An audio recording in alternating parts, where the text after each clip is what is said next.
কোকৰাঝাৰ আৰক্ষীৰ জালত চিলনী চোৰৰ বৃহৎ দল পশ্চিমবংগ বিহাৰৰ চিলনী চোৰৰ বৃহৎ দলক আটক কৰিছে আৰক্ষীয়ে কোকৰাঝাৰত আটক কৰা হৈছে 11টাকৈ সন্দেহযুক্ত চিলনী চোৰক সন্ত্ৰাস সৃষ্টি কৰা চিলনী চোৰ কেইটাক জিলাখনৰ বিভিন্ন প্ৰান্তৰ পৰা আটক অধিক তথ্যৰ সন্ধানত আৰক্ষীয়ে সোধা পোছা অব্যাহত ৰাখিছে পইচাটো ওলাইছো মানে 12টা ঠিক এনেকা 12টা নোহোৱা আগতে মানে পইচাটো ওলাই তো মই বেংকৰ পৰা ওলাই যোৱাৰ পিছত বলেৰো গাড়ীত মোৰ বেগ আছে বেগত টকাটো থলো থৈ পাৰ্কিং চাৰ্জটো দিলো পাৰ্কিং চাৰ্জ দিয়াৰ পিছত আমি গাড়ীটো লৈ যাই প্ৰতিষ্ঠেত দোকানৰ ওচৰত ৰাখি মানে এই কাগজখিনি আমি প্ৰতিষ্ঠেত কৰিব গলো প্ৰতিষ্ঠেত কৰি আহি মানে গাড়ীটো যেতিয়া ষ্টাৰ্ট দিব খুজিছো তেতিয়া মই এটা গ্লাছ ভাঙা দেখা পালো গ্লাছ ভাঙাটো দেখা পাই মই ভাবিলো যে এইটো ক'ত পৰা আহে এইটো ভাবি সম্পূৰ্ণ গ্লাছটো চালো পিছফালে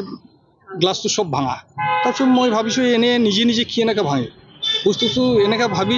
চালো যে মোৰ বেগটোই নাই টকা বেগটো মানে টকা লগত সব কাগজ পাতি আছিলে এই কাগজ পাতিও লৈ গ'ল কিমান আছিল টকাটো 2 লাখ টকা আছিল